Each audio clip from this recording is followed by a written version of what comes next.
Students, இன்றைக்கி நம்ம இணைதிறன் பற்றி பார்க்கலாம். இணைதிறனை பற்றி நம்ம தெரிஞ்சுக்கிறதுக்கு முன்னாடி ரோதர்ஃபோர்டு மற்றும் நீல்ஸ் போரோட அணுமாதிரிகளை பற்றி நம்ம தெரிஞ்சுக்கணும்.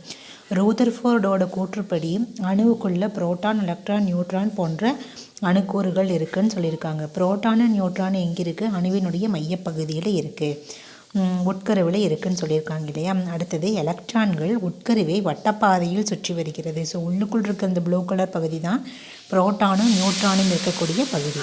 ஸோ அதை சுற்றி இருக்கிற அந்த வட்டப்பகுதிக்கு பேர் தான் என்னது? ஆர்பிட். ஸோ வட்டப்பாதையில் எலக்ட்ரான்கள் உட்கருவை சுற்றி வருகின்றன. இந்த ஆர்பிட் அல்லது எலக்ட்ரான் கோடு என்று சொல்லுவோம். ஸோ ஒரு அணுவானது ஒன்றுக்கு மேற்பட்ட எலக்ட்ரான் கூட்டினை கொண்டுள்ளது. ஸோ அவற்றினுடைய கடைசி கூட்டில் இருக்கக்கூடிய எலக்ட்ரான்களை தான் நம்ம என்ன சொல்லுவோம்னா இணைதிறன் எலக்ட்ரான்கள்னு சொல்லுவோம்.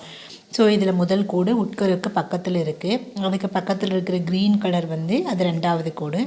அதுக்கடுத்து வெளியில் வர்றது மூன்றாவது கோடுன்னு சொல்லுவோம். ஸோ அடுத்தது எலக்ட்ரான் கோடுகளில் உள்ள எலக்ட்ரான்கள் எப்படி இருக்குன்னு பார்த்திங்கன்னா அதனுடைய ஒருங்கமைப்பு வடிவில் தான் அமைக்கப்பட்டிருக்கு.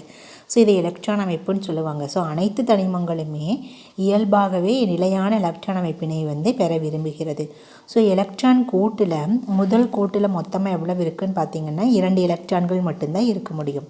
ஸோ அடுத்த கோட்டுக்கு போகிறப்போ 3, 4, 5, 6, 7, 8ன்னு 8 எலக்ட்ரான்கள் அந்த இடத்துல இடம்பெறும். ஸோ முதல் கோட்டில் மொத்தமாக 2ம் 2வது கோட்டில் மொத்தமாக 8ம் இருந்ததுன்னா அப்போ முதல் கோட்டையும் 2வது கோட்டையும் சேர்த்து 10ன்னு நம்ம வச்சுக்குவோம். அப்போது முதல் கோட்டில் 2 எலக்ட்ரான்களும் அடுத்த கோட்டில் 8 எலக்ட்ரான்களும் இடம்பெற்றிருந்ததுன்னா அது நிலையான எலக்ட்ரான் அமைப்புன்னு சொல்லுவோம். ஸோ ஹீலியம் தனது கூட்டில் 2 எலக்ட்ரான்களை மட்டும்தான் பெற்று நிலையான அமைப்பினை பெற்றிருக்கும். நியான் தனது கூட்டில் 8 எலக்ட்ரான்களை பெற்றிருக்கும். ஸோ இது எல்லாமே நிலையான எலக்ட்ரான் அமைப்பு. ஸோ நிலையாக கம்ப்ளீட்டாக எலக்ட்ரான்ஸ் இருந்ததுன்னா தன்னுடைய கூட்டில் இருக்கக்கூடிய எலக்ட்ரான்களை மற்ற அணுவிற்கு இது கொடுக்கவோ இல்லை மற்ற அணுக்குகளிலிருந்து நான் வாங்கிக்கவோ மாட்டேன் அப்படின்ட்டு அடம்பிடிக்கும். ஸோ நிலையான எலக்ட்ரான் அமைப்பினை தான் எல்லா தனிமங்களும் பெற விரும்புகின்றன. ஸோ எலக்ட்ரான் வெளிக்கூட்டில் இருக்கக்கூடிய எலக்ட்ரான்களோட எண்ணிக்கை தான் இணைதிறன் எலக்ட்ரான்கள்னு சொல்லுவோம். ஸோ அந்த வெளிக்கூட்டில் 1 இருந்ததுன்னா இணைதிறன் 1, அதாவது எலக்ட்ரான்கள். 2 இருந்ததுன்னா இணைதிறன் 2, 3 எலக்ட்ரான்கள் இருந்ததுன்னா இணைதிறன் 3, 4 எலக்ட்ரான்கள் இருந்ததுன்னா இணைதிறன் 4ன்னு சொல்லுவோம். 5 அல்லது அதற்கு மேலே 6, 7 அப்படின்னு போச்சுன்னா முழுமையான எண் 8லிருந்து அந்த 5 மைனஸ் பண்ணால் 3, முழுமையான எண் 8லிருந்து 6 மைனஸ் பண்ணால் 2, முழுமையான எண் 8லிருந்து 7 மைனஸ் பண்ணால் 1. ஸோ அப்போ அந்த மைனஸ் பண்ணி வர்ற ஆன்சரை தான் நம்ம இணைதிறன்னு இங்கே நம்ம சொல்லுவோம். ஸோ இதை பற்றி டீட்டெயிலாக நம்ம பெரிய கிளாஸ் போக போக நம்ம பார்த்துட்டே வரலாம். இந்த இடத்துல இணைதிறன் வகைகளை நம்ம தெரிஞ்சுக்கிறப்போ பெரும்பாலும் உலோக அணுக்கள் அவற்றினுடைய இணைதிறன் கூட்டில் 1 முதல் 3 எலக்ட்ரான்களை பெற்றிருக்கும். ஸோ எலக்ட்ரான்களை கொடுத்ததுன்னா அதோட இணைதிறன் ப்ளஸ்ஸாக இருக்கும், நேர்மறை இணைதிறன்னு சொல்லுவாங்க. ஸோ ஒரு எலக்ட்ரானை கொடுத்தா 1 ப்ளஸ், 2 எலக்ட்ரானை கொடுத்தா 2 ப்ளஸ், 3 எலக்ட்ரானை கொடுத்தா 3 ப்ளஸ், 1 அல்லதற்கு மேற்பட்ட எலக்ட்ரான்களை இழந்துன்னு கொடுக்கிறதுன்னு அர்த்தம். ஸோ நேர்மின் சுமையை பெறுகிறது. எனவே இவ்வணுக்கள் நேர்மறை இணைதிறன் கொண்டவை எனப்படுகிறது.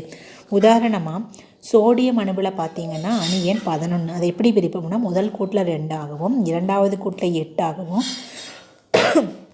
கடைசி கூட்டில் 1 எலக்ட்ரானும் இருக்கும். ஸோ அப்போ அந்த கடைசியில் இருக்கிற அந்த 1 எலக்ட்ரானை தான் இதனுடைய இணைதிறன் 1ஆ சொல்லுவோம். அந்த 1 கொடுத்துரும். ஏன்னா 1 எலக்ட்ரானை கொடுத்துருச்சுன்னா முதல் கூடும் 2வது கூடும் நிரம்பி இருக்கு, மற்றபடி எதையுமே மற்றவங்களுக்கு கொடுக்காது. ஸோ தான் நிலையான எலக்ட்ரான் அமைப்பினை பெற விரும்பும்.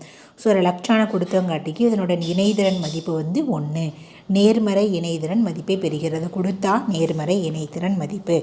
ஸோ அதே மாதிரி எலக்ட்ரான்கள் 4 முதல் 7 பெறுகின்றன அப்படின்னா நான் சொன்னேன் பார்த்திங்களா, 5, 6, 7 இருந்ததுன்னா முழுமையான எண் 8லிருந்து மைனஸ் பண்ணுவோம் அப்படின்னு. ஸோ 1க்கு மேற்பட்ட எலக்ட்ரான்களை ஏற்று எதிர்மின் சுமையை பெறுகின்றன.